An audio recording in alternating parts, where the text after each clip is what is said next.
তুমি যদি বলো যে আমি মুহাম্মাদের ধর্ম ছেড়ে দিয়ে বাপ-দাদার ধর্মেই থাকবো, তোমাদের সঙ্গেই থাকবো, আমি তোমাকে বাঁচানোর চেষ্টা এখনো করব, ট্রিটমেন্ট করে সুস্থ করার ব্যবস্থা করব, তুমি শুধুমাত্র একটু রাজি হয়ে যাও। যদি তোমরা 100 জন ইমানদার বেরিয়ে পড়ো আল্লাহর পথে, আমি আল্লাহ ওয়াদা দিয়েছি 1000 বেঈমান কাফেরের উপর তোমাদের বিজয় দান করে দেব। সুবহানাল্লাহ বলেন। নবীজির যে বাড়ি, নবীজির যে ঘর, সেখান থেকে আবু জাহেলের বাড়ি ছিল এতটুকু দূরত্ব মাত্র। অথচ সেই আবু জাহেল প্রতিবেশী হওয়ার পর আমার নবীজিকে একদিকে আপন ভাতিজা না হোক ভাতিজা, আরেকদিকে প্রতিবেশী, সেই প্রতিবেশী হওয়ার পর আমার নবীজিকে যেভাবে কষ্ট দিয়েছেন, যেভাবে প্রতিবেশীর সঙ্গে আচরণ করেছেন, যেভাবে আমার নবীজিকে কষ্ট দিয়েছেন, শুধুই নবীজিকে কষ্ট দেননি, ইসলামের চূড়ান্ত যেভাবে দুশমন ছিল হযরত সুমাইয়া রাদিয়াল্লাহু তাআলা আনহুকে আবু জাহেল নির্মমভাবে শহীদ করে দিয়েছিলেন। লজ্জা স্থানের উপরে তলপেটে বর্ষা নিক্ষেপ করে, বর্ষাটা একটা ঘোড়ানি দিয়ে প্যাঁচ দিয়ে টান দিয়ে নারী ভুলি বের করবেন, সেই মুহূর্তে হযরত সুমাইয়াকে বলেছিলেন, সুমাইয়া তুমি যদি বলো যে আমি মুহাম্মাদের ধর্ম ছেড়ে দিয়ে বাপ-দাদার ধর্মেই থাকবো, তোমাদের সঙ্গেই থাকবো, আমি তোমাকে বাঁচানোর চেষ্টা এখনো করব, ট্রিটমেন্ট করে সুস্থ করার ব্যবস্থা করব, তুমি শুধুমাত্র একটু রাজি হয়ে যাও। হযরত সুমাইয়া বলেছিলেন, খোদার দুশমন শুনে নাও, জীবন দেব কিন্তু বাতিলের কাছে মাথা নত করব না। জোরে বলুন না সুবহানাল্লাহ। এই কালিমা ছাড়তে রাজি। সুমাইয়াকে বর্ষাটা ধরে একটা ঘুরানি প্যাঁচ দিয়ে নারী ভুলিগুলি একত্রিত করবেন, হাত লাগাইছে। আমার আল্লাহ ডাক দিয়ে বলেন, হে জিবরিল দেরি করো না, আমার জান্নাত তুলে নিয়ে গিয়ে হযরত সুমাইয়ার চোখের সামনে ধরো, জান্নাত দেখে এত শাস্তির ভিতরেও আমার সুমাইয়া কষ্ট অনুভব না করে আমার জান্নাতের দিকে তাকিয়ে তাকিয়ে হাসি মুখে জীবন আল্লাহ রাস্তায় বিলিয়ে দিবে। জোরে বলুন না সুবহানাল্লাহ। বর্ষাটা ধরে যখন ঘুরানি দিয়েছে, নারী বুড়ি প্যাঁচ লেগে টান দিয়েছে, কি পরিমাণ কষ্ট পাওয়ার কথা, অথচ হযরত সুমাইয়া আল্লাহ নামের জিকির করে হাসতে হাসতেই দুনিয়া থেকে বিদায় হয়ে গিয়েছে। সুবহানাল্লাহ। এই খোদার দুশমন নবীজির বাড়ির থেকে 1-150 গজ পাশেই বাড়ি, অথচ নবীজির প্রতি ঈমান না নিয়ে সেই সারা জীবন আমার নবীজিকে কষ্ট দেওয়ার কারণে আমার আল্লাহ রব্বুল আলামিন এমন এক ব্যবস্থা করেছেন। আমার ভাইরা, ওই আবু জাহেলের বাড়িটাকে এখন হাম্মামখানা, অর্থাৎ এটিকে টয়লেট বানিয়ে দিয়ে রাখছেন, শত শত টয়লেট। মানুষ গিয়ে সেখানে ঘৃণার সাথে প্রস্রাব পায়খানা করে, যুবকরা বেশি বেশি করে ওখানে যায়। আমিও চিন্তা করেছিলাম যতদিন মক্কায় থাকবো হোটেলে পায়খানা করব না, আবু জাহেলের বাড়িতে গিয়ে পায়খানা। তো সারা জীবন লানতের একটা তখ্ত গলার মধ্যে নিয়েই আছেন, এখন সেটা প্রস্রাব আর পায়খানার আড্ডা তৈরি হয়েছে। জোরে কোনো কথা ঠিক কিনা? তো আমি যে বিষয়টা আপনাদেরকে বলতে চাই, মনোযোগ দেন, এই আয়াত থেকে আপনাদেরকে আমি আলোচনা শুরু করব ইনশাআল্লাহ। রাসূল করিম সাল্লাল্লাহু আলাইহি ওয়াসাল্লাম সেই মক্কায় ওই বাড়িটাতে বেড়ে উঠলেন, একটা হলুদ বিল্ডিং করে মক্কা সৌদি সরকার এখন রেখে দিয়েছেন। ওই হলুদ ছোট্ট একটা বিল্ডিং করে রেখেছেন, পুলিশ পাহারা সর্ব অবস্থায়, কাছে যেতে তেমন দেয় না, দূরে থেকে একটু দেখতে হয়। তারপরও অনেক কাছাকাছি গিয়েছি, পুলিশ আর সামনে যেতে দেয়। তো যাই হোক, তাদের সঙ্গে কথা হলো। তো যে বিষয়টা আমি বলবো সেটা হলো, ওই মক্কার জমিনে নবীজি অনেক পা ওই মাটিতে চলাফেরা করেছেন, বেড়ে উঠেছেন। এই মায়ার মক্কার জমিনও তাকে ছেড়ে হিজরত করে মদিনায় যেতে হবে। কথা বলেন না? শুধুমাত্র ইসলামের এই দুশমনগুলির কারণে, ঠিক না? আমার ভাইরা, মদিনায় যাওয়ার কিছুদিন পরেই, মদিনায় যাওয়ার পর পথেই হিজরত করে প্রথম রাসূল করিম সাল্লাল্লাহু আলাইহি সাল্লাম মসজিদে কোবায় গিয়ে একটি মসজিদ নির্মাণ করলেন। এই মসজিদের নাম হচ্ছে মসজিদে কোবা। এখনো অনেক হাজী সাহেবরা গেলে সেখানে দর্শনার্থী দেখতে যায়, আমরাও গিয়েছি। হাজার হাজার মানুষ সেখানে গিয়ে নামাজ পড়েন। তো মসজিদে কুবা হচ্ছে মদিনাতুল মুনাওয়ারা থেকে মাত্র 5 কিলোমিটার ব্যবধান। নবীজি যতদিন মদিনায় ছিলেন প্রত্যেক শনিবার অথবা মাঝে মাঝে এসে ওই মসজিদে কুবার মধ্যে তিনি সালাত নামাজ আদায় করতেন। সপ্তাহে কখনো আসতেন, সপ্তাহের মাঝেও আসতেন, মাঝে মাঝে ওখানে আসতেন, কারণ ইসলামের প্রথম মসজিদ এটা, হিজরতের পরের মসজিদ। জোরে বলুন না সুবহানাল্লাহ। এই মদিনাতুল মুনাওয়ারা থেকে বদর যে যুদ্ধটা সংঘটিত হলো, মনে রাখেন কথাটা, ওয়াজের দিকে যাচ্ছি শুধুমাত্র ভূমিকার পরেই ওয়াজ। বদর যে যুদ্ধটা সংঘটিত হলো ইসলামের প্রথম যুদ্ধ এটি। জোরে বলুন না সুবহানাল্লাহ। রাসূল করিম সাল্লাল্লাহু আলাইহি ওয়াসাল্লাম মক্কায় শুধুমাত্র সৈনিক তৈরি করেছেন, মুজাহিদ তৈরি করেছেন, ইমানদার তৈরি করেছেন। মক্কায় তিনি কখনো জিহাদের ময়দানে নামেন নাই। মদিনায় চলে আসার পর প্রথম যে যুদ্ধটা সংঘটিত হয়, এই ইসলামের প্রথম যুদ্ধের নাম হচ্ছে বদর যুদ্ধ। এই বদর যুদ্ধটা আমার ভাইরা, আমার বন্ধুগণ, মদিনাতুল মুনাওয়ারা থেকে একেবারে পশ্চিম দিকে 130 কিলোমিটার দূরে, তার মানে 85 মাইল, 80 থেকে 85 মাইল দূরে হচ্ছে বদর যুদ্ধ সংগঠিত হবে। রাসূল করিম সাল্লাল্লাহু আলাইহি ওয়াসাল্লাম মাত্র 313 জন সাহাবী নিলেন। আর এই 313 জন সাহাবীর ভিতরে মাত্র 2টা হচ্ছে ঘোড়া আর 70টার মতো ছিল উট। আমার ভাইরা, এই হচ্ছে সামানা। আর কাফের মুশরিক কুরাইশ, কাফের বেদিনরা এসেছিল 1000 নওজোয়ান। তাদের ভিতরে 300 ছিল লৌহ বর্ণিত পোশাক, আর 700 ছিল উট, 300 ছিল তাদের ঘোড়া। তাদের নওজোয়ানের অভাব ছিল না। ওরা আগেই এসে মক্কার মানে বদরের প্রান্তে একটা যুদ্ধ করার মতো উপযুক্ত জায়গা তৈরি করে নিয়েছে। তাবু স্থাপন করার জন্য একটি ভালো জায়গা তারা তৈরি করে নিয়েছে, তার মানে ভালো জায়গায় আশ্রয় নিয়েছে। আর আমার রাসূল করিম সাল্লাল্লাহু আলাইহি সাল্লাম এই 313 জন সাহাবী নিয়ে এমন একটা জায়গায় গিয়ে অবস্থান নিলেন যে জায়গাটা ছিল ভেজা, স্বেচ্ছাতা। এমনকি হযরত আবু বকর রাদিয়াল্লাহু তাআলা আনহু বলেই ফেললেন, ইয়া রাসূলুল্লাহ, হাবিবাল্লাহ, আল্লাহর নবী গো, আমাদের শুরুর দিকেই তো আমাদের ভাগ্য খারাপ যে আমরা এমন এক জায়গা পেলাম, সংখ্যায় কম আমরা, আমাদের ঘোড়া নেই, আমাদের অস্ত্র ভালো নেই, আমাদের মানুষের সংখ্যা কম, আমরা এমন এক জায়গা পেলাম যেখানে ভিজা স্যাঁতস্যাঁতা, পায়ের খুঁটি দিলে এই পাটা পিছনের দিকে চলে যাবে, এখানে পায়ে শক্তি দেওয়ার মতো সুযোগ থাকতেছে না।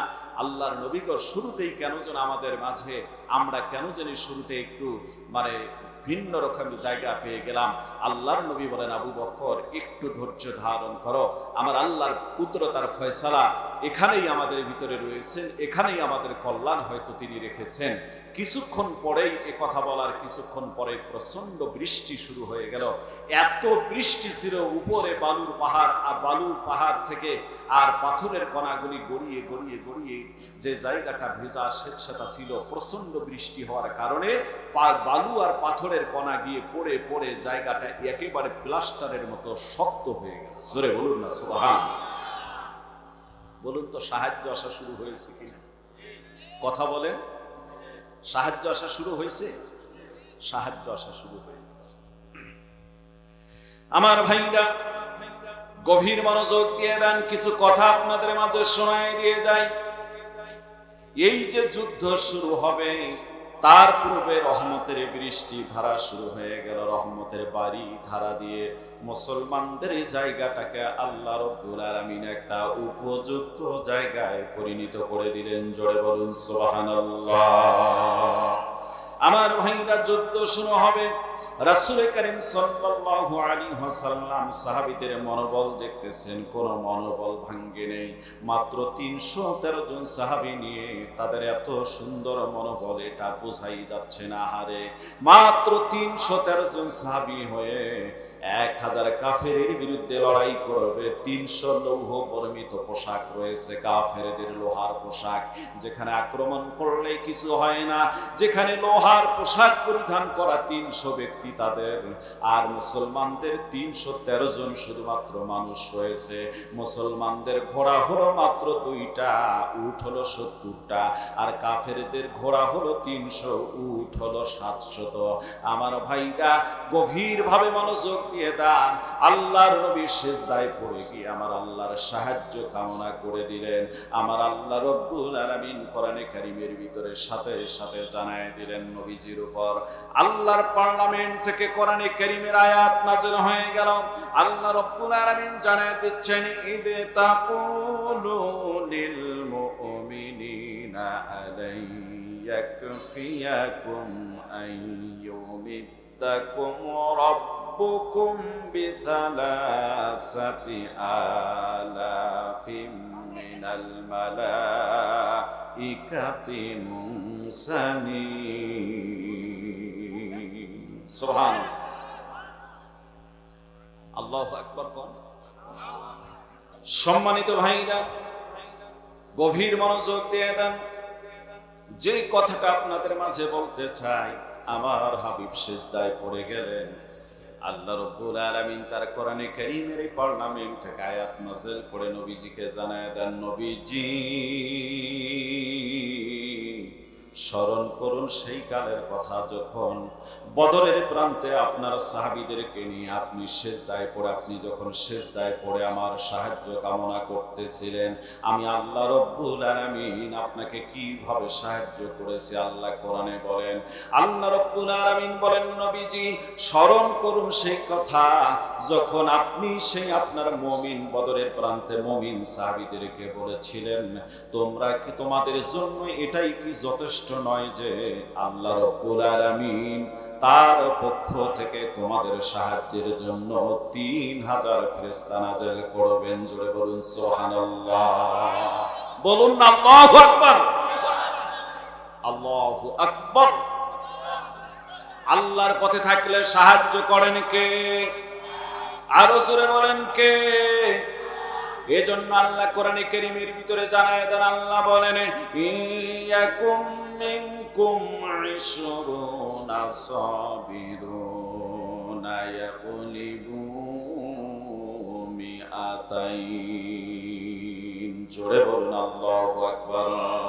আল্লাহ বলেন, বান্দারে তোমরা যদি ইমানদার ধৈর্যশীল যদি 20 জন বান্দা আমার পথে তোমরা লড়াই করো, ইমানদার ধৈর্যশীল 20 জন বান্দা যদি তোমরা আমার পক্ষ থেকে লড়াই করো, আমার রাস্তায় যদি জিহাদ করো, আমি আল্লাহ ওয়াদা দিয়ে দিলাম 200 বেঈমান কাফেরের উপর তোমরা বিজয় অর্জন করবে। জোরে বলেন সুবহানাল্লাহ।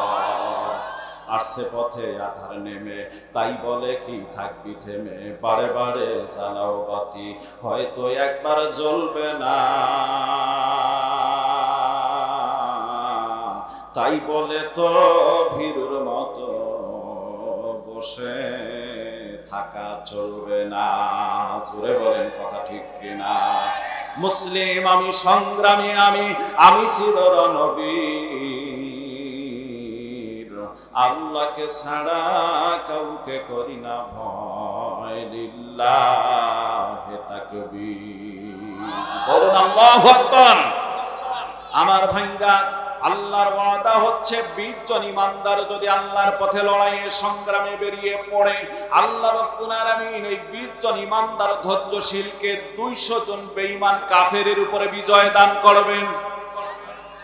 তাহলে একজনই 10 জনের উপর বিজয় দান করবে। জোরে বলেন কথা ঠিক কিনা? আমার ভাইরা, আল্লাহ পাক কোরআনে কারীমের 2য় আয়াতে জানায় দেন, ওয়া ইয়াকুম মিনকুম মিয়াতুন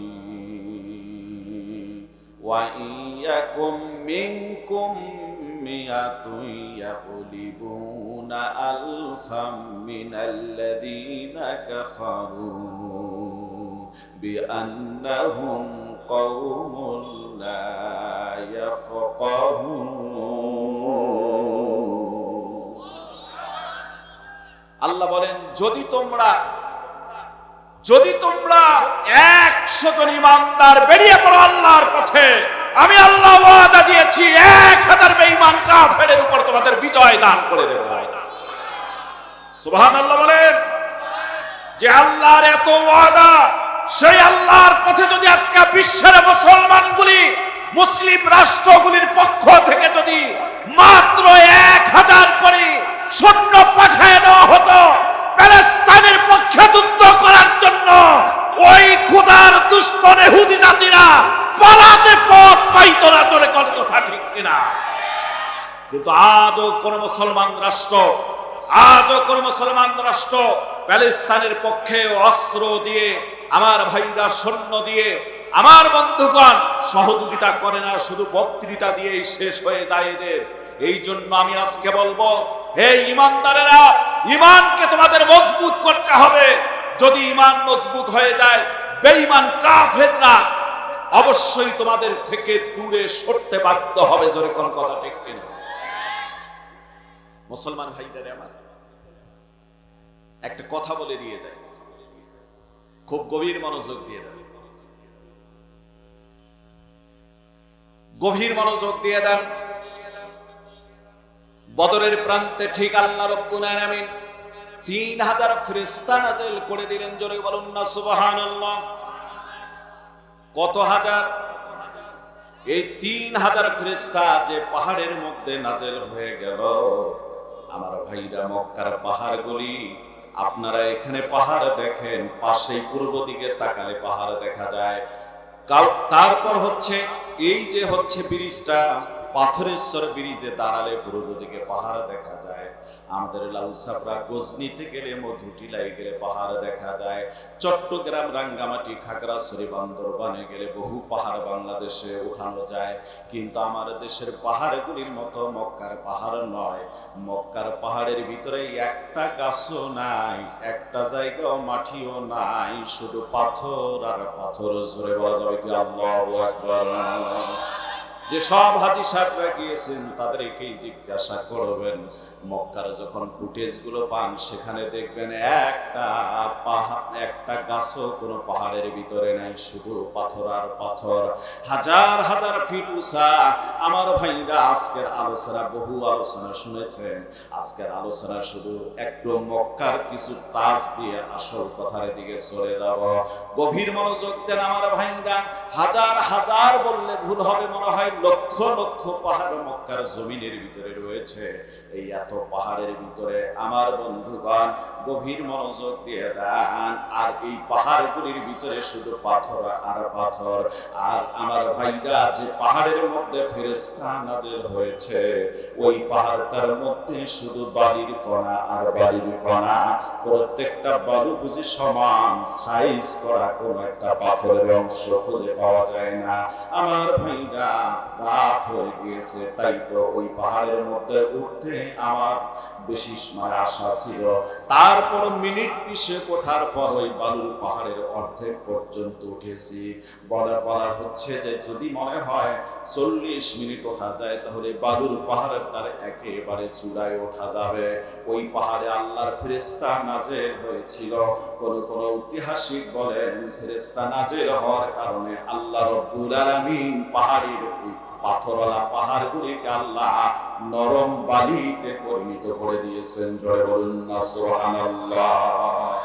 এ মুসলমান ভাইরা আমার, বদর প্রান্তে যেখানে যুদ্ধ সংগঠিত হয়েছে তার ঠিক একটু দক্ষিণ পশ্চিম দিকে আবু জাহেল এবং আমার ভাইরা উতবা সাইবা সহ বড় বড় নেতাদের কবর একটা গর্ত করে তাদেরকে বদরের প্রান্তে ওখানে ফালায় দেওয়া হয়েছে। আজও মানুষ গেলে সেখানে পাথর নিক্ষেপ করে, জুতা নিক্ষেপ করে, থুতু ফালায়। এ মুসলমান ভাইরা আমার, ওখান থেকে একটু পাশে আসলে বদরের প্রান্তে আল্লাহর নবী 313 জন সাহাবী নিয়ে যুদ্ধের ময়দানে গিয়েছিলেন। সেখান থেকে 13 জন নয়, মোট 14 জন সাহাবী শহীদ হয়ে গেছে। শহীদদের ল্যাম্পপ্লেট সেখানে লাগানো রয়েছে। ওর পাশেই বদর যুদ্ধটাকে, বদরের যুদ্ধের প্রান্তকে ওয়াল করে করে চতুর্দিকে ঘিরে রেখেছেন। ও মুসলমান ভাইরা আমার, যে কথাটা আমি বলতে চাই, এই ইসলাম দেখুন কত কষ্ট করে করে এসেছে। কোথায়? মদিনাতুল মুনাওয়ারা।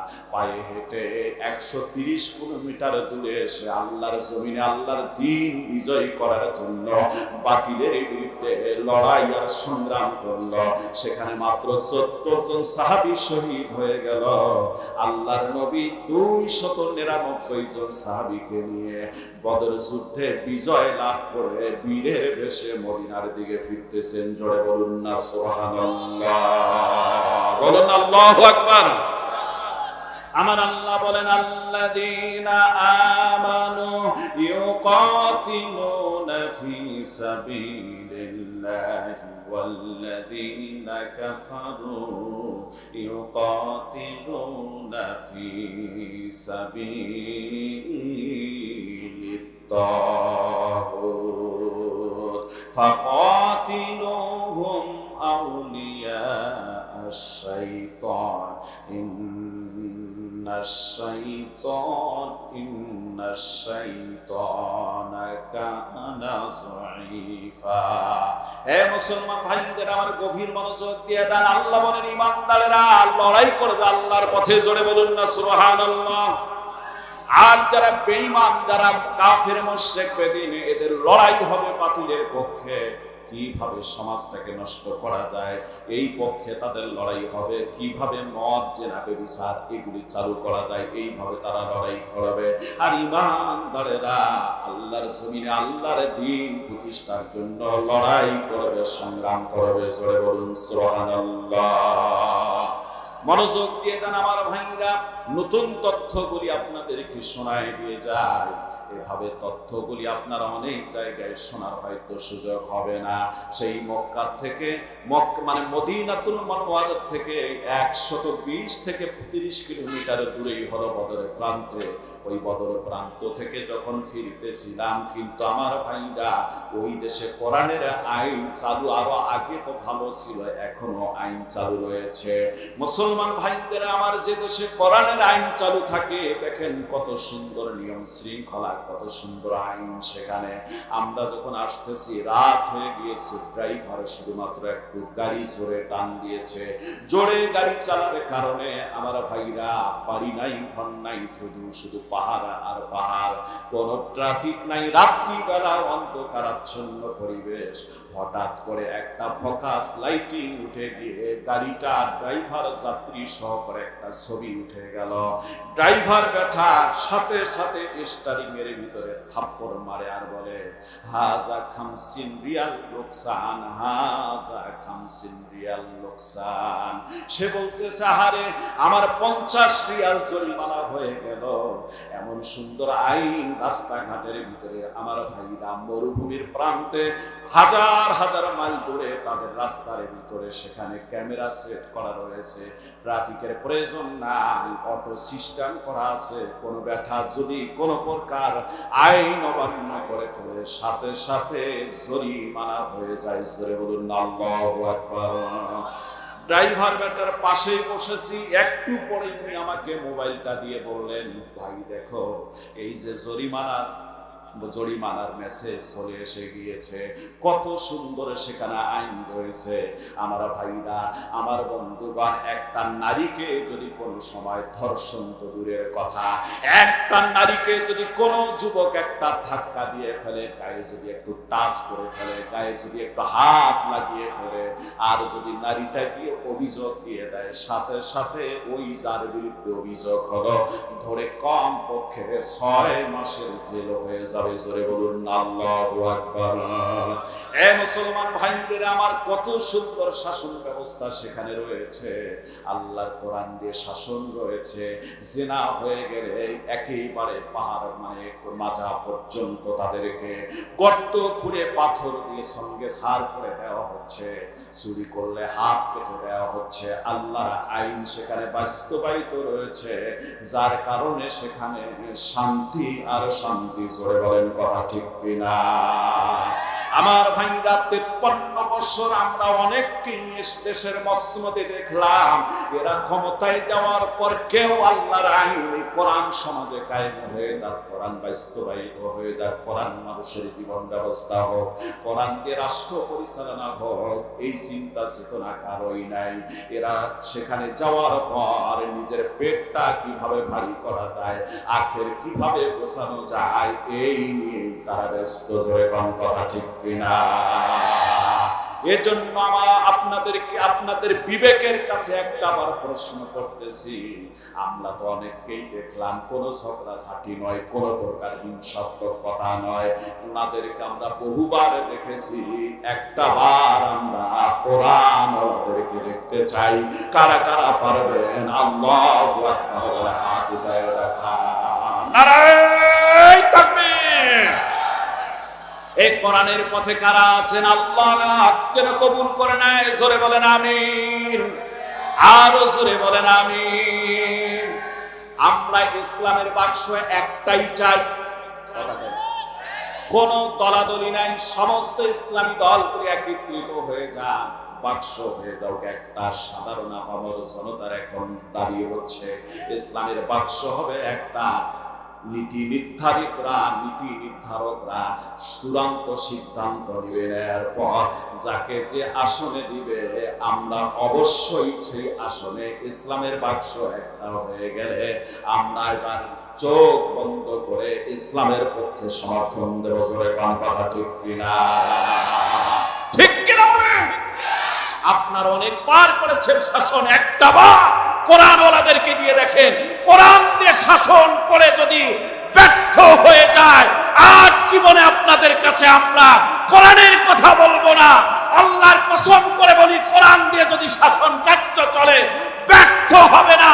53 বছরের ব্যর্থতাকে ঢাকিয়ে মানুষের মাঝে সভ্য শান্তি ফিরিয়ে আসবে। কিন্তু দরকার কোরআনের শাসন, ঠিক না? আমার ভাইরা মনোযোগী হয়ে যান। মানে আমরা বদরের প্রান্ত থেকে মদিনাতুল মুনাওয়ারার দিকে আসতেছি, ঠিক এই সময় একটা জরিমানা হয়ে গেল। অটো ভাবে ফোকাসিং ভাবে গাড়ির ড্রাইভার সহ গাড়ির নাম্বার সহ একেবারে ছবি উঠে গেল। কিছুক্ষণের মধ্যে ড্রাইভারের ওখানে জরিমানা চলে আসলো। ড্রাইভার একটা চোখের পানি যেন টলমলো হয়ে গেছে। আহারে, হাজা 50 রিয়াল লোকসান। এবার বলতে পারেন হুজুর এই 50 রিয়ালের টাকা কত হবে? 50 রিয়ালের টাকা হবে বাংলাদেশি টাকায় মাত্র 1650 টাকা, 1750 টাকা, 33 টাকা করে আমাদের দেশে। ওদের দেশের টাকা আমাদের দেশের 100 টাকায় ওদের দেশে হয় 33 টাকা। এই জন্য 1650 টাকা হবে 50 রিয়ালের মধ্যে।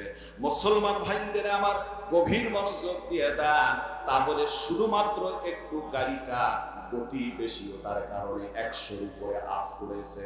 সাথে সাথে 100 উপরে গতি উঠলে যে দেশে জরিমানা হয়ে যায়, ওই দেশে যদি আমার ভাইটা আমার দেশের মতো প্রকাশ্য ধর্ষণ করে, তাহলে তার বিচার বুঝি হবে না।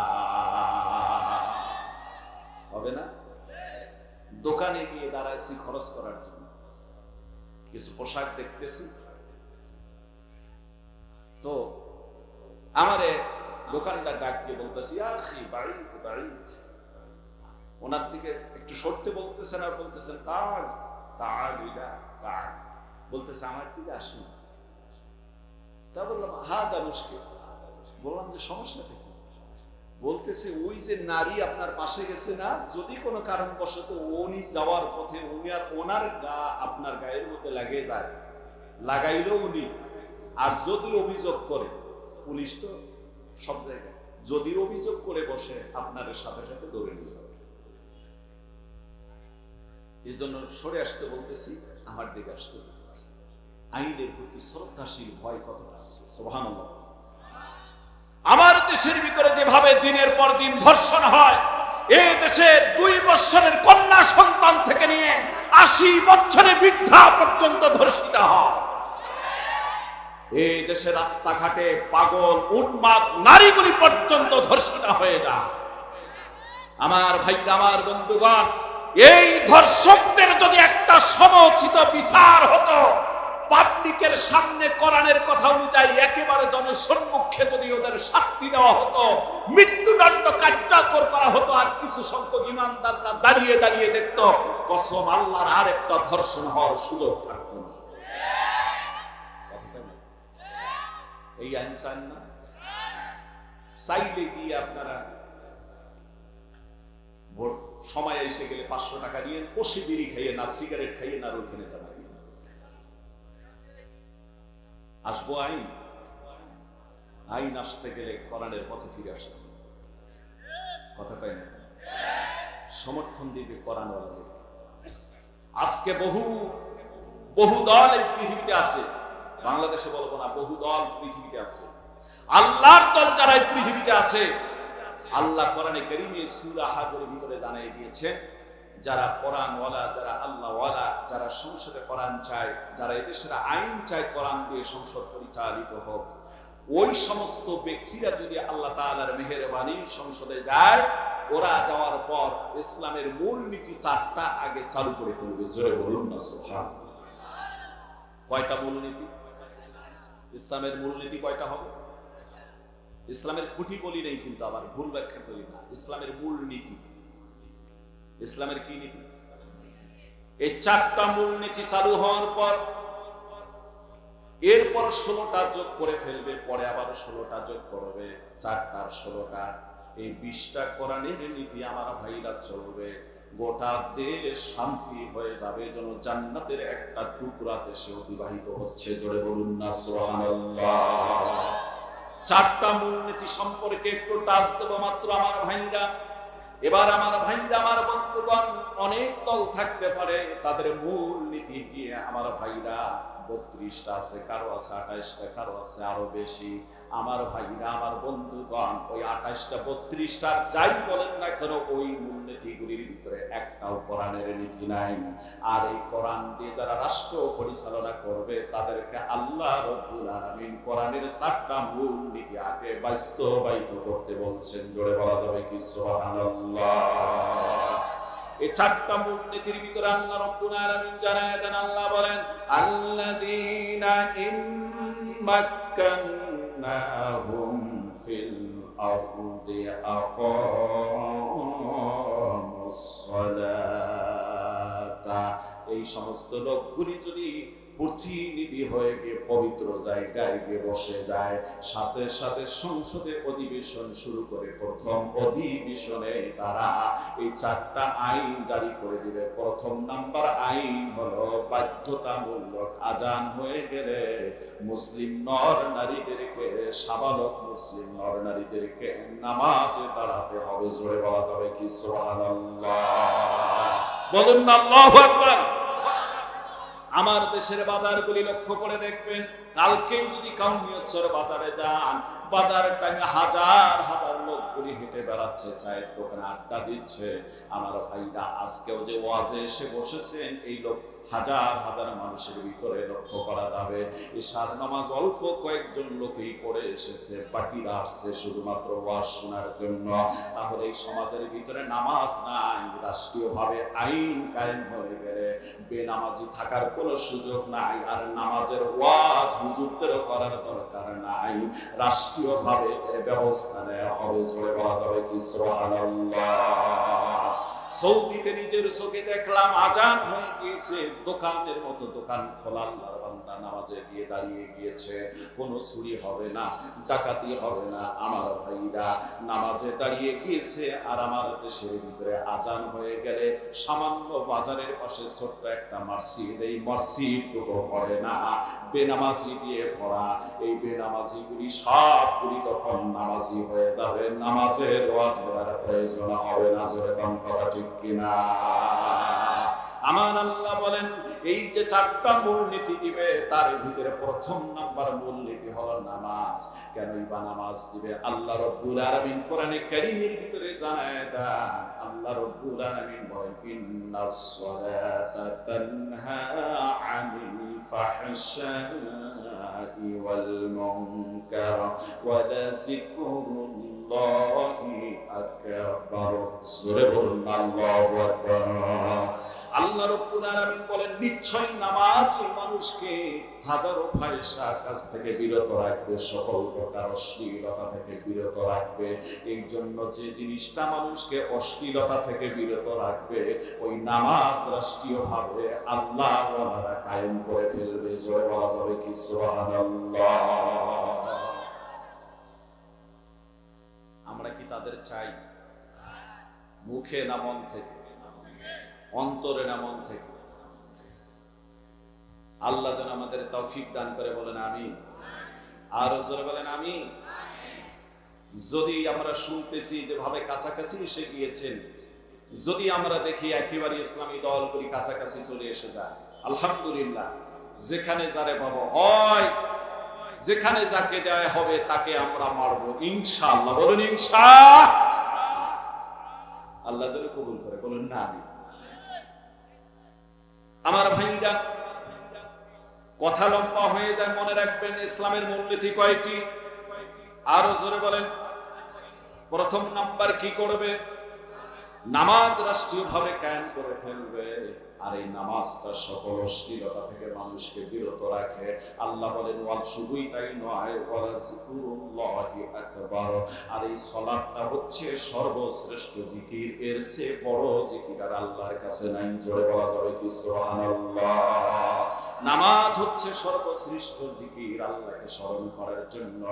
বান্দা যখন সিজদায় চলে যায়, আমার আল্লাহ তখন কুদরতি হাতটা বান্দার কপালে ঠেকায় দিয়ে বলে, বান্দারে তুই জমিনে সিজদা দিচ্ছিস, টাইলসে সিজদা দিচ্ছিস, আজকে খড়ের উপরে সিজদা দিচ্ছিস না। না রে বান্দা, আমার কুদরতি হাতের মধ্যেই তুই সিজদা দিচ্ছি, আমি আল্লাহ কুদরতি হাতটা তোর কপালের নিচে বাড়িয়ে দেই। জোরে বলা যাবে কি সুবহানাল্লাহ। এজন্যই আল্লাহ বলেছেন উসজুদু ওয়াকতারিবে, বান্দা সিজদা দাও আর আমার নিকটবর্তী হয়ে যাও। নবীজির একটা আমার ভাইরা অভ্যাস ছিল, হাদিস এসেছে, কানা রাসূলুল্লাহ সাল্লাল্লাহু আলাইহি ওয়াসাল্লাম ইদা হাযাবাহু আমরুন বা'দারা ইলা সালাহ। আল্লাহর নবী বর্ণনা করেন যে যখন কোন হাজত পেশ এসে যাইত, সাথে সাথে নামাজে নবীজি দাঁড়িয়ে যেতেন। জয় বলা যাবে কি সুবহানাল্লাহ। এই নামাজ সর্বশ্রেষ্ঠ জিকির। হাতে পায়ে ধরে আপনাদেরকে অনুরোধ করছি, নামাজ ছাড়বেন না। নামাজ যে ব্যক্তি সময় মতো আদায় করবে, আল্লাহ 5টা পুরস্কার দিবেন। প্রথম নাম্বার পুরস্কারটা দুনিয়ায়, বাকি 4টা দিবেন মৃত্যুর পরে কবরের জিন্দেগিতে।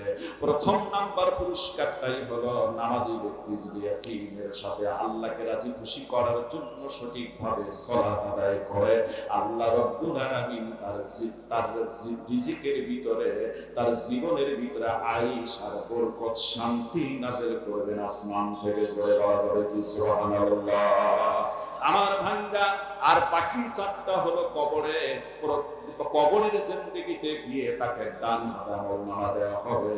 এরপর আমার ভাইরা কবরের আযাব তাকে মাফ করে দেওয়া হবে, কোনো আযাব হবে না। ফুলছেরাতের রাস্তাটাকে বিদ্যুৎ গতিতে আল্লাহ পার করে দিবেন নামাজি ব্যক্তিটাকে। আমার ভাইরা বিনা হিসাবে নামাজি ব্যক্তিকে আল্লাহ জান্নাতি করে দিবেন। জয় বলা যাবে কি সুবহানাল্লাহ। হাদিস বলতে গেলে সময় চলে যাবে, এই জন্য হাদিসটা না বলে হাদিসের ব্যর্থ মানে অর্থটাই করলাম। আল্লাহ পাক সর্বশেষ বললেন ওয়ায়াদখুলুল, আল্লাহ নবী সর্বশেষ বললেন ওয়ায়াদখুলুল জান্নাতা বিগাইরি হিসাব। নামাজি ব্যক্তি বিনা হিসাবে জান্নাতি হবে। জয় বলুন সুবহানাল্লাহ। হাতে পায়ে ধরে বলি, এই নামাজ কায়েম করবে তারা, আল্লাহওয়ালা যারা, কোরআনওয়ালা যারা, এই কোরআনের রাজ কায়েম করতে চায় যারা। জোরে কোন কথা ঠিক কিনা? সারা জীবন আমার ভাইরা ওয়াজ করতেছি, মসজিদগুলিতে লক্ষ লক্ষ মসজিদে বয়ান হয়, ওয়াইজিনে কেরামে। শীতের দিন আসতেছে, আমার তো আরো বেশ আগে থেকে ওয়াজ শুরু হয়ে গিয়েছে। এই জন্য ভয় পাই যে মাইক যদি দুর্বল হয়ে যায়। নিয়মিত এখন ওয়াজ শুরু হয়েছে, গলা বসে গেলে তো কথা বলাই আর এক জায়গায় সমস্যা হয়ে যাবে। আমার ভাইরা, আমি যে কথাটা বলতে যাচ্ছিলাম, এত ওয়াজ হচ্ছে, এত মসজিদে বয়ান হচ্ছে, এত দাওয়াতের তাবলীগের মেহনত হচ্ছে, তারপর নামাজি পারে না। এ কারণে পারে না, কোরআনের আইন যদি থাকতো নামাজি পারতে বাধ্য হতো। জোরে কোন কথা ঠিক কিনা? আইন নাই, আইন থাক নাই, আর শাসনও নাই। আমার বন্ধুগণ, আসুন সেই নামাজ যারা কায়েম করবে তাদেরকে আমরা সমর্থন দেব। তাহলে ইসলামের মূলনীতি 4টা, একটা বললাম আমি, নামাজ বাকি 3টা একটু পরে বলবো। মুসলমান ভাইদের আমার, ঠিক মদিনাতুল মুনাওয়ারা থেকে ফিরে আসলাম।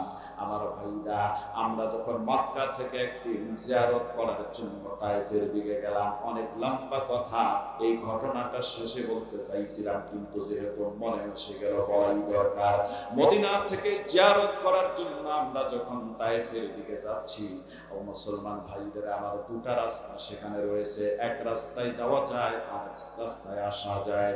এবার আমরা ড্রাইভারকে আল্লাহ করলাম, পাকিস্তানের ড্রাইভার ছিল না রে, বললাম ভাই हम सीधे रास्ता सही रास्ता से और सही रास्ता से ताइफ जाएगा और वहां से जबल के रास्ता से उतरेंगे, यानी हम ताइफ से जबल की राह से उतरेंगे, यानी मक्का में পৌঁছেঙ্গে।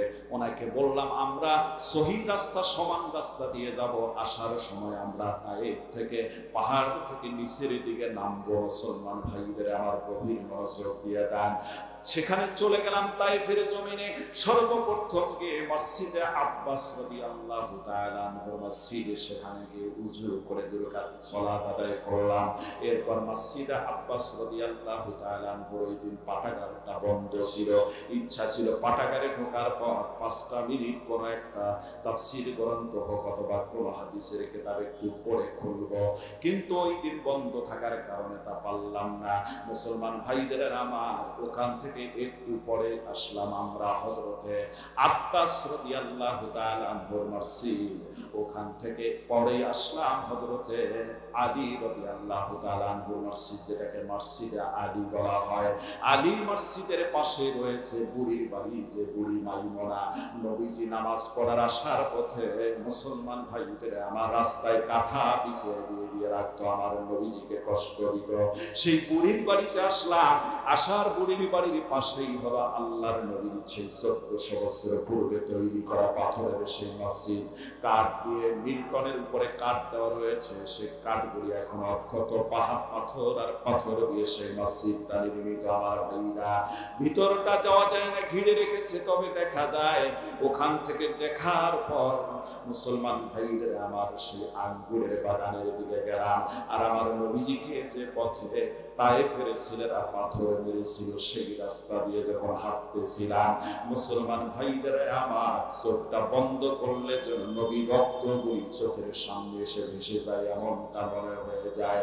চোখে পানি এসে গেল। আহারে, আমার নবী কোরআনের কথাগুলি বলতে গিয়ে, কালিমার দাওয়াত দিতে গিয়ে এই জায়গায় এই পরিমাণ তিনি আঘাতের শিকার হয়ে গিয়েছেন। এরপর নবীজি ওই পাহাড় থেকে নামার পর আল্লাহর নবী একটা আঙ্গুরের বাগানের মধ্যে এসে তিনি একটু বিশ্রাম নিয়েছিলেন। ওই আঙ্গুরের বাগানটা এখনো অক্ষত রয়েছে। জোরে বলা যাবে কি সুবহানাল্লাহ? বলুন আল্লাহু আকবার।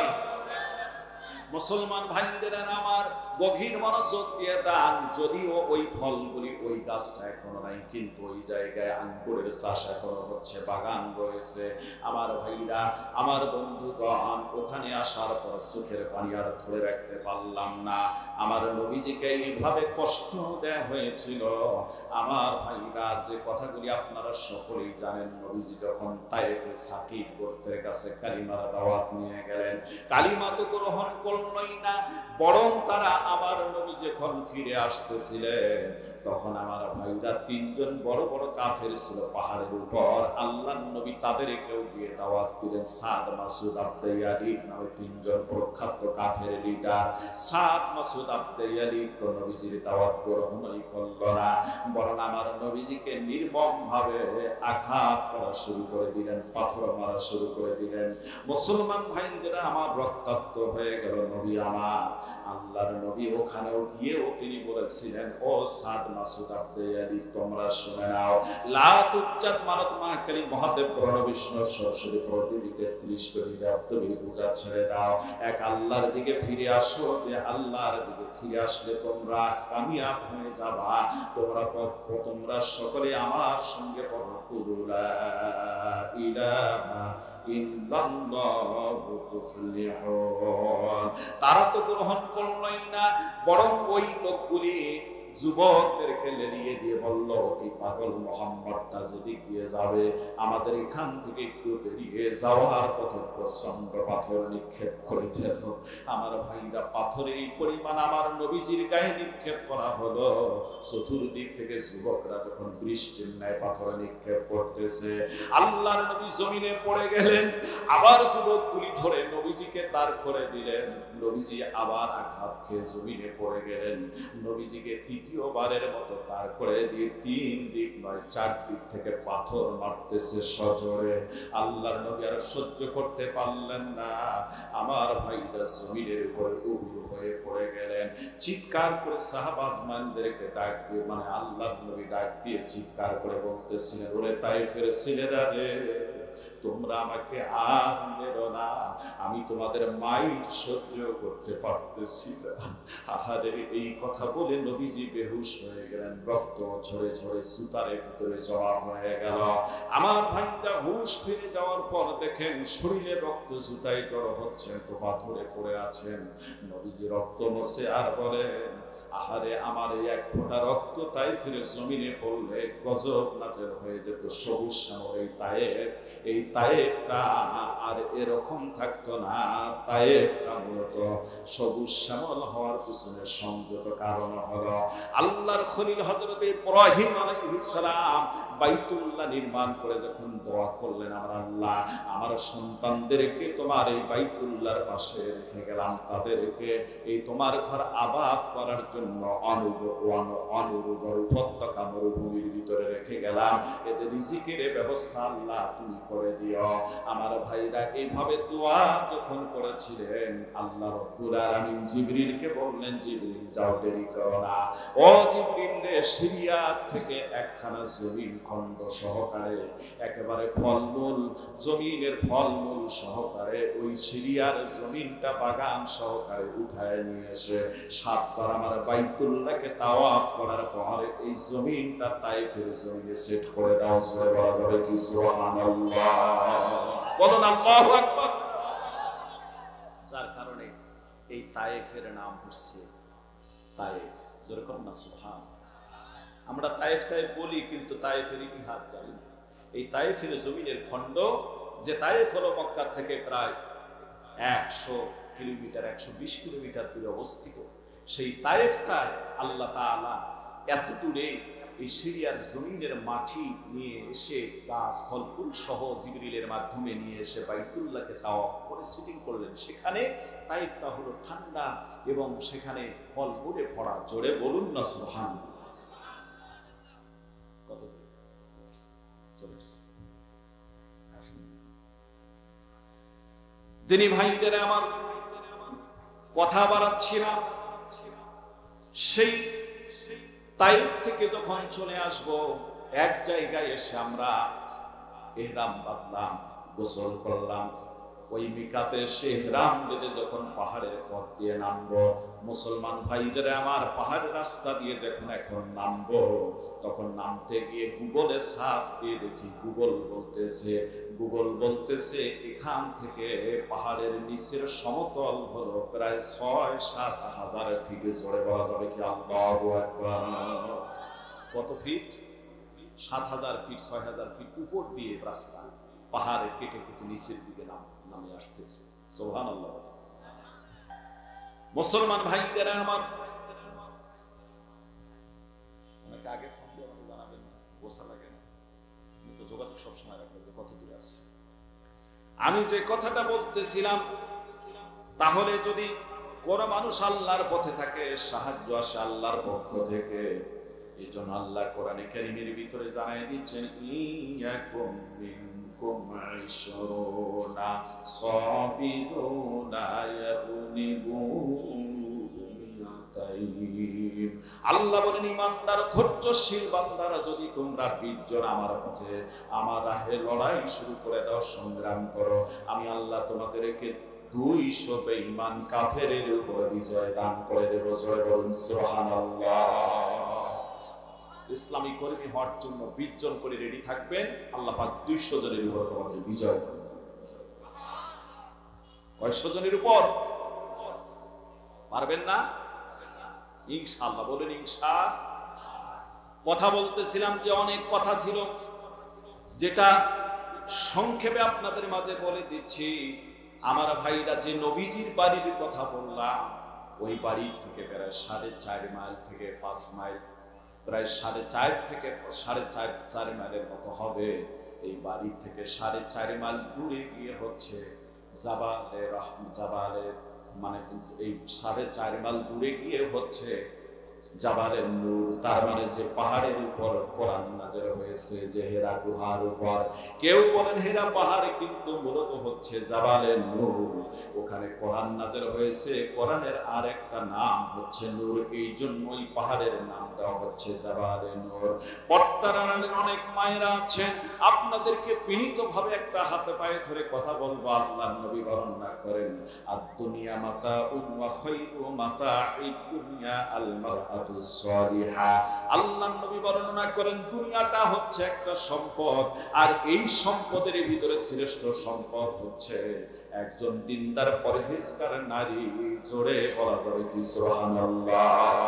এই দিনদার পরহেজগার নারী এই মাদ্রাসাগুলি থেকে তৈরি হয়, কথা কয় না? এই মাদ্রাসাগুলি থেকে দিনদার পরহেজগার নারী তৈরি হয়। এর জন্য এই মাদ্রাসাগুলির দরকার আছে না নাই? মুসলমান ভাইদের আমার, মনোযোগী হয়ে যান। আল্লাহর নবী বলেন, আদ-দুনিয়া মাতাউন ওয়া খায়রু মাতাইদ দুনিয়া আল মারআতুস সালিহা। নবীজি বলেন, দুনিয়াটা সম্পদ, আর এই সম্পদের ভিতরে শ্রেষ্ঠ সম্পদটাই একটা দিনদার পরহেজগার নারী। এই জন্য একটা দিনদার আল্লাহওয়ালা নারী তৈরি করতে গেলে আপনার মেয়েকে, ভাস্তিকে, মেয়েকে, নাতনিকে এই মাদ্রাসাগুলি দেওয়ার দরকার আছে না নাই? জোরে বলেন আছে? এই মাদ্রাসাগুলি টিকে রাখার দরকার আছে না নাই? তো যে কথা বলছিলাম, খাদিজাতুল কুবরা রাদিয়াল্লাহু তাআলা আনহা, উম্মাহাতুল মুমিনিন মা খাদিজাতুল কুবরা রাদিয়াল্লাহু তাআলা আনহা। যা হোক আমার ভাইরা, নিজের বাড়ি থেকে 3 মাইল হোক, 3.5 মাইল রাস্তা হোক, হেঁটে তিনি জাবালে নূরের মধ্যে যাইতেন। ওই জাবালে নূরটা তার মানে হীরা গুহা যেখানে অবস্থিত, গারে হীরা পাহাড়। এই হীরা পাহাড়ের মধ্যে আমার মতো যুবক মানুষ এখন কিছুটা সিঁড়ি তৈরি করে দেওয়া হয়েছে, আবার প্লেন রাস্তাও অনেক দূর, অর্ধেক পর্যন্ত প্লেন রাস্তাও দিয়েছে। আমার ভাইরা, আমার মতো যুবক চেষ্টা করে জোরে জোরে হেঁটে গিয়ে 1 ঘন্টা 15 মিনিট সময় লাগছে ওই হীরা গুহার মধ্যে উঠতে। জোরে বলুন না সুবহানাল্লাহ? 1 ঘন্টা 15 মিনিটের মধ্যে ঘড়ি ধরে আমি উপরে উঠতেছিলাম। যখন ভিতরে গিয়ে দোয়া করেছি, মনটা ভরে গিয়েছে। এত কষ্ট লেগে যায়, এত সময় লেগে যায়, তাই তো আশ্চর্য হয়ে গিয়েছিলাম। উম্মাহাতুল মুমিনিন মা খাদিজাতুল কুবরা, তখন তো এই রাস্তাও ছিল না। আর এই বড় বড় পাথর কেমনে করে করে ওই উঁচু পাহাড়ের উপর আমার নবীর জন্য খাদ্য পানি নিয়ে নিয়ে উঠতেন। আমার ভাইরা, মাথায় ধরে না, চিন্তায় আসে না, কি করে এটা সম্ভব ছিল, বুঝেই আসে না। আমার ভাইরা, এত রাস্তায় হেঁটে এসে আবার এই পথে খাদ্য পানি নিয়ে উঠতো। ওই জায়গায় আপনার আমার নবী 25 বছর থেকে শুরু করে নিয়ে ধ্যানমগ্ন অবস্থায় মাঝে মাঝে থাকতেন। 40 বছর বয়স হয়ে গেলে, 40 বছর বয়স হয়ে গেলে আল্লাহ রব্বুল আলামিন ওই গুহার মধ্যে কোরআনে কারীমের সূরা আরাফের 5টা আয়াতে কারিমা নাযিল করে দেন। জোরে বলুন সুবহানাল্লাহ। মুসলমান ভাইদের আমার, সর্বশেষ যে কথাটা আপনাদের মাঝে বলতে চাই, একটা মানুষ ওঠা বসা করবেন না। আমাদের কিছু অভ্যাস রয়েছে, হুজুর এখন কালেকশনের দিকে যাবে, তার আগেই ভেগে যাই, এরকম কিছু মানুষ আছে, আছে না নাই? জোরে বলেন আছে কিনা? জোরে বলেন আছে না নাই? ও মুসলমান ভাইদের আমার, গভীর মনোযোগ দিয়ে দেন। আল্লাহর কোরআন সাক্ষী, আল্লাহর কোরআন পরে আয়াত পরে সময় মানে পাচ্ছি না, আয়াত করে ব্যাখ্যা করার মতো সময় হচ্ছে না। আল্লাহ বলেন, এই যে দুনিয়ার জমিনে যারা আমি যে রিজিক দিয়েছি, সেই রিজিকের ভিতরে যারা কৃপণতা করে, আমি যে ধন সম্পদ দিয়েছি, এই ধন সম্পদের ভিতরে যারা কৃপণতা করে এবং এই কৃপণতা করে তারা মনে করবে যে এটাই তাদের জন্য বুঝি কল্যাণ হচ্ছে, কিন্তু আল্লাহ বলেন না, বাল হুয়া শাররুল লাহুম, বরং এটাই তাদের জন্য কঠিন ক্ষতির কারণ হয়ে দাঁড়াবে। কি কঠিন কঠিন ক্ষতির কারণ হয়ে দাঁড়াবে। আল্লাহ বলেন আমার ভাইরা কিয়ামতের ময়দানে এই ধন সম্পদ যেগুলির ভিতরে সে বখিলামি করলো, যেগুলির উপর কৃপণতা করলো, আল্লাহ রাব্বুল আলামিন লোহার বেড়ি বানায়া, আগুনের বেড়ি বানায়া ওই ব্যক্তির গলার মধ্যে পরায় দিবেন। জোরে বলেন নাউযুবিল্লাহ। মুসলমান ভাইরা আমার, সর্বশেষ যে কথাটা আমি বলতে চাই, এই মক্কার যে শুরুতে বলছিলাম এই বড় বড় পাথর, আর পাথরে একটা মাটির অংশ নাই, গাছও নাই, এক একটা পাথর কয়েক টন কয়েক মণ ওজন হবে, এত বড় বড় পাথর। তাহলে ইসলাম কিন্তু এমনি আসে, কথা কয় না, এমনি আসছে ভাই, এমনি আসে।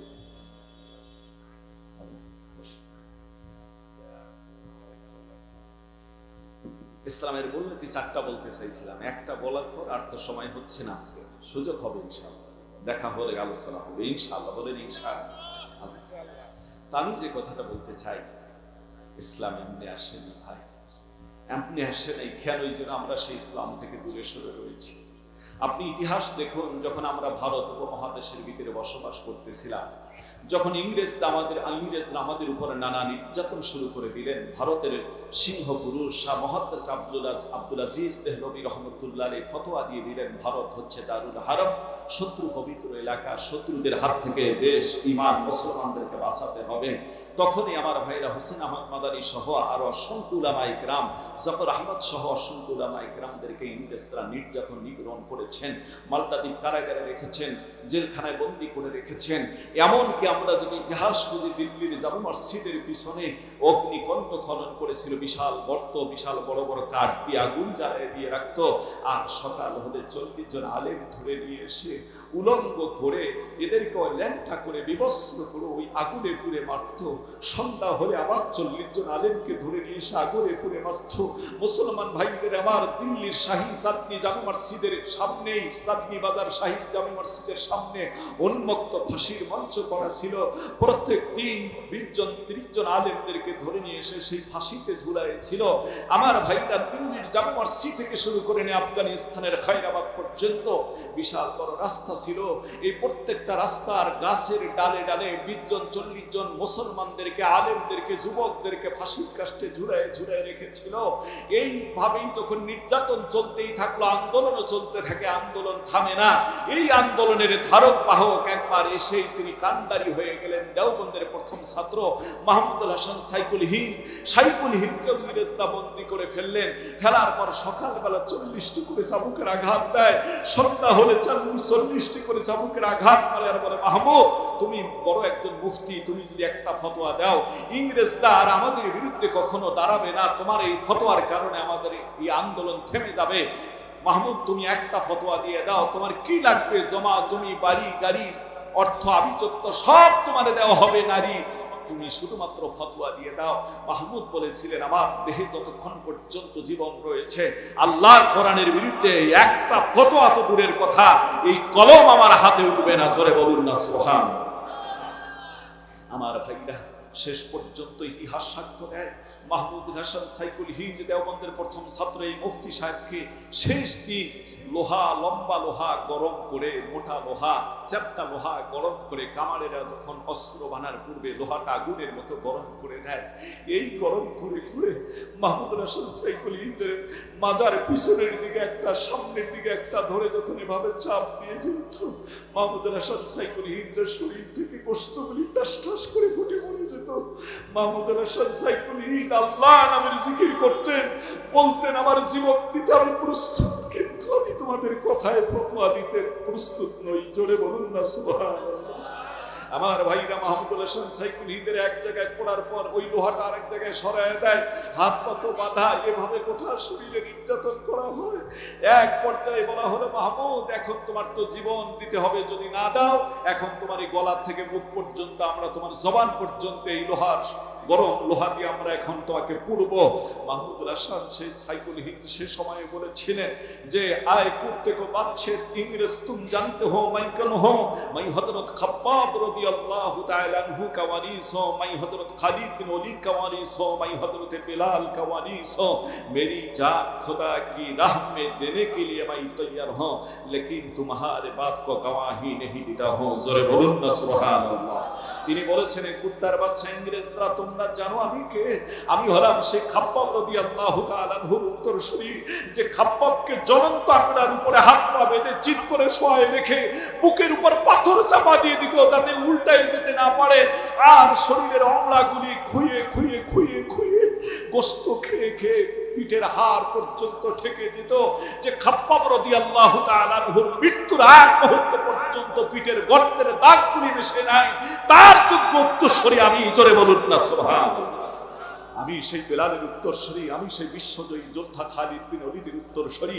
আমার ভাইরা, এইভাবেই যখন তাকে নির্মমভাবে হত্যা করা হলো, তার লাশ যখন বুঝে দেওয়া হলো জেলখানা থেকে, গোসলের সময় কিংবা তার কাপড়ের সময় দেখা গিয়েছে তার শরীরে কোনো গোশত ছিল না, সব হাড় বেরিয়ে আছে।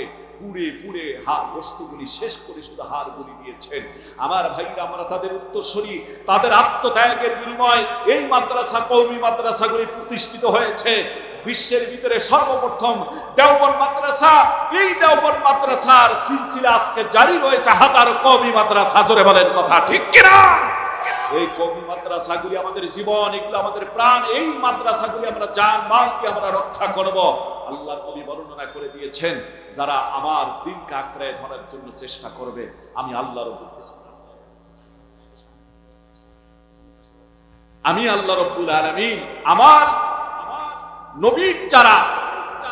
নবীর যারা দ্বীনকে বিজয় রাখার চেষ্টা করবে, কিয়ামতের ময়দানে আমি আল্লাহ রব্বুল আলামিন তাদেরকে নবীর খাতিরে স্পেশালি ভাবে একটা অনার করে দেব। সে অনারটা হলো সত্যিকার অর্থে যারা পূর্ণ মুমিন হয়ে যাবে, আমার আল্লাহ রব্বুল আলামিন কিয়ামতের ময়দানে লক্ষ কোটি মানুষের ভিতরে থেকে তার উম্মতকে আল্লাহ তাআলা বের করার মতো একটা ব্যবস্থা করে দিবেন। জোরে বলুন না সুবহানাল্লাহ। আমার ভাইরা, অনেক ওয়াজে আপনারা অনেক সময় আমার কাছে শুনতে পারবেন, মেহমান দূরে থেকে আসছে, তার ওয়াজেই আপনারা শুনবেন। উনিও চেষ্টা করবেন আপনাদের মাঝে যে সব ভাইরা এখনো বসেন নাই তারা বসবেন। কিছু মানুষ আসতেছেন, প্রধান বক্তার আগে 2-4 জন আসে, এটা অনেক জায়গার একটা ইয়া থেকে যায়, বা কারো কর্মব্যস্ততার কারণে পরে এসে যান। আপনারা একটু চেপে বসুন যাতে বাকি ভাইরা বসতে পারেন। আমরা প্রধান মেহমান বক্তাকে উঠাবো, তার আগে আমাদের প্রধান মেহমান হয়তো ওনাকে আমরা মাইক দেব। আমার একটু ছোট্ট কাজ আছে যেটাই আপনাদেরকে করে দিয়েই আমি আপনাদেরকে মাইকটা ছেড়ে দিয়ে যাব।